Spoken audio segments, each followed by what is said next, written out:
Hi, this is Covid, and this video will be a book review of some of the books that I've been reading since December. I've I had lost touch with the reading aspect of myself for a few months, and while I had read a little bit, in the months previous to December, um, most of my reading was in the form of PDFs or online or not Kindle, but just like staring at a screen and reading words. And while that's great because it saves cost, I think there's something to be said about reading from an actual book or just consuming books without having to look at a screen. Um, there's something about that feeling which makes it more visceral, more real. There are two ways of just doing that. One is reading actual physical books, and the other is listening to audiobooks, both of which I like a lot. So that was like one of my goals to improve myself in 2023. But resolutions are a little bit iffy. Like I don't exactly like the idea of not doing something for an entire year, then suddenly deciding on one date that you're gonna do it. I don't think it works out very well. So I started reading um, books in December, and my target is to finish a book a week. Um, this is a not a very extravagant target, but you start with the baby steps, right? You start small. So this video will be a review of all of the books that I have read since December, and yeah, hopefully making this video will hold me accountable to continue this process and continue reading a book a week for the rest of the year.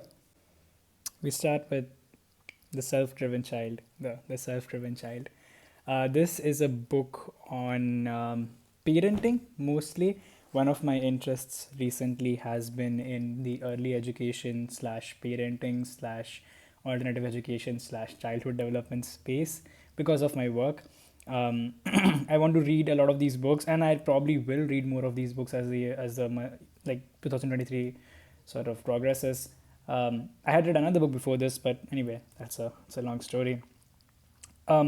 The self driven child is about the philosophy of letting your child take control in his or her life, of how a lot of the problems that we see in younger people can be solved if you just give them a sense of control, let them take decisions, empower them to make their own choices, and how parents who are often afraid of this are afraid because of the wrong reason. So, this book delves into the psychology and the science of why empowering your children is one of the best things you can do as a parent. It helps alleviate stress, it solves a lot of problems, and it actually makes them a better, more successful person in the long run. um, in terms of my thoughts, i I tried to relate some of these things that the book talks about to my own life, and I found it a little it didn't relate very well with my own experience, right? These guys, of course, are experts. They know much more than I do. But in just in the context that I had been raised, some of the examples they mention, me as a child would leave me sort of confused if I was empowered to make decisions. But maybe that's just the way I was raised, and maybe there's a better way of doing parenting.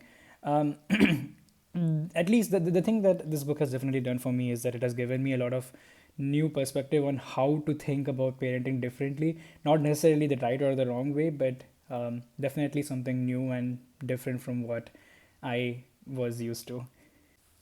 Then we have the War of Lanka. This is the fourth book in the Ramchandra series by Amish. Amish is an author who writes about Hindu mythology in a way that makes it believable. That's his thing. And he changes mythology accordingly to make it believable. I really like his style. I really have enjoyed all of his fiction books. I've read all of his books except one, which is a non-fiction book, but I've read every other book of his and I've enjoyed them all. The Ramchandra series, I was really excited because of the writing style of it. Some of you know this, but the Ramchandra book is written in a way, the series is written in a way where the first three books all cover the same story. Like they begin at the same, well, they begin in different times, but they end at the same time. It's just the same story told in the perspective of three different people. So it's quite interesting. The fourth book, of course, is a normal book where every novel is a different perspective and so on. Every chapter is a different perspective and so on. But I was very hooked into this. This is the story of Ramayana told in a realistic way. Um, and I enjoyed it. There was not a lot of plot twists. The protagonist planned something about, this really cool strategy that will help him beat the villain of the book, so to speak. And throughout this book, this is mentioned multiple times, and I expect that the villain would come up with something which would counter this amazing strategy, and there will be a standoff moment. But no, the hero executes his perfect strategy and wins. That's it's a book that delivers what it sets out to do, and I admire that. There's a fifth book coming as well, so this isn't the end, which I expected the War of Lanka would end the series, but no, I think I'm pretty sure there's a fifth book coming, so I'll probably read that one. Good, decent book. This is the third, Can't Hurt Me by Dave Goggins. If you don't know who Dave Goggins is, he's the hardest person in existence. Um, did 4,000 pull-ups in 24 hours, ran like 50 or so 100K races, won many of them, was a Navy SEAL, was an Army Ranger, pretty much the hardest guy in existence, right? Like now he's a firefighter. He writes about pain, basically, how to deal with pain and how pain makes you stronger. You kind of get the vibe that this book wasn't written by a writer. It was written by a fighter. Like Dave Goggins to me is more of a fighter than a writer. But some of his stories are interesting. What it has done for me is given me motivation to do hard work. I'm not exactly, I don't very much relate to the strategies that were given by this book, right? Like I don't agree with all of them. Um, but Dave Goggins, you have to understand, is a fundamentally different person than me. I could hardly do one pull up, and he could probably do 4,000. So uh, we are different kinds of people. But um, Dave Goggins tells the story of his life, of all of the hardships that he has been with, and how that made him a stronger person. And what I like about the book is how each difficulty he faces head on, and sort of becomes stronger and harder, and just goes back into it. And it's given me sort of the vibe of, personally also diving into challenges, like at least a little bit, right? Like I now have the perspective of diving into things more than I used to before, more than I did before. So I like that book. A decent book, not amazing. Not it isn't great entertainment value because it wasn't written in a style that is very entertaining to me, but definitely changes your perspective on a few things. The fourth book is Anthem by Ayn Rand, and I don't have the book because I listened to it as an audiobook. It's available for free on YouTube, along with 1,000 other audiobooks that are also available for free. I really like Anthem. It is a book that I sometimes you come across these books that you stop and you think this is a really great book. Anthem is one of them. The problem with Ayn Rand books, in my opinion, is that it has been highly politicized. Like it's hard to read an Ayn Rand book just for the literature of it and not get branded as politically inclined one way or the other.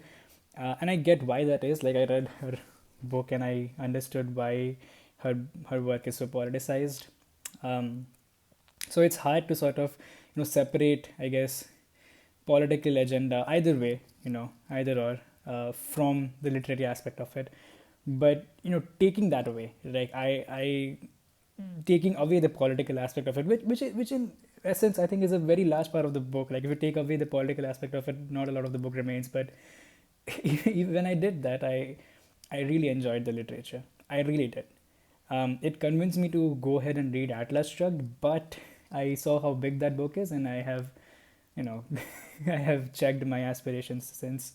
I will still probably read We the Living because it's shorter, but really enjoyed that book. Very similar to 1984 in the plot, but much happier, I think, eventually than 1984.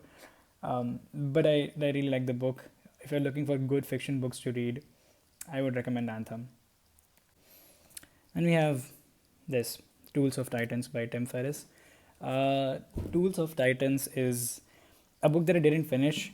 It's not actually meant to be finished. It's not meant to be read cover from cover. It's more of a guidebook. You open the book and you open it to the section that you want advice on, and it gives you advice.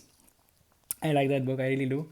Uh, Tim Ferriss interviews a ton of high performing individuals from a variety of social spheres and asks them about their tactics, hence the name Tools of Titans. And what really surprised me is how thorough and comprehensive and niche these book gets. He doesn't sort of, you can't look at this book and ask, how do I get in shape? But you can look at this book and ask, how do I do a 45 kg hip thrust 3 months from now? And will give you an answer. Like, it is incredibly specific on all of the questions that you ask, and it gives you precise instructions on how to perform very, very specific things. And I like that. The book is divided into the sections healthy, wealthy, and wise, referring to physical health, financial health, and then mental acuity. And it's nice. Being inspired, having been inspired from tools of titles, I started journaling. I haven't continued it regularly, but it's still in the back of my head.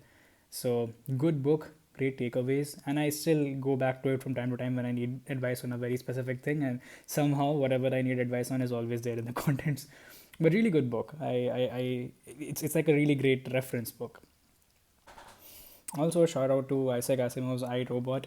Another book that I didn't finish. I started reading Isaac Asimov because I became really interested in the genre of science fiction suddenly, after having seen a couple of great movies. The movies were Ex Machina and Her, on the recommendation of one of my friends. Isaac Asimov is the quintessential science fiction writer. He basically started the genre, so I wanted to see what his ideas were. And I read online that one of the best books to start with is I, Robot. The reason I didn't continue is that I didn't like it very much. Um, I think iRobot is good in the sense of explaining robot philosophy, right? The three laws of robots: always perform functions. Well, never hurt a human. Always perform functions. Always take care of yourself. But um, and that's how the stories develop, right? Like, they use these three rules to sort of define a lot of short stories, but they don't seem very exciting to me.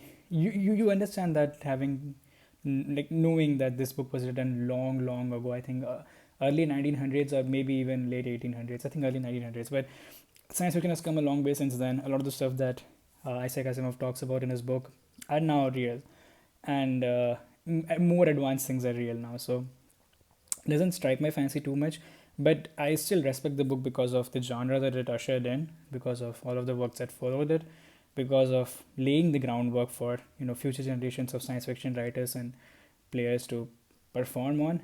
And yeah, but I didn't like it enough to finish reading it. So this is how much I have read it. This much. And now I'm reading Carol Dweck's Mindset, which is a book on how intelligence is malleable and not fixed, on how people often make the mistake of thinking about intelligence in a way that uh, it is, you are born with it and you can't change it, and everything about you is permanent, and how that is wrong. And Carol Dweck makes this argument in 10,000 different ways, and I've been listening to it. It's a good read, it's a good listen. I've listened to about 12.5% of it, and yeah, hopefully I'll finish in the next couple of days and move on. But yeah, the reading journey has made a lot of difference in my life already, and hopefully it continues, and I can derive more value. Thank you for listening to this message. I'll try to do more of these reviews frequently, maybe after I finish each book, so the video isn't this long. But yeah, if you have any recommendations, let me know in the comments box below.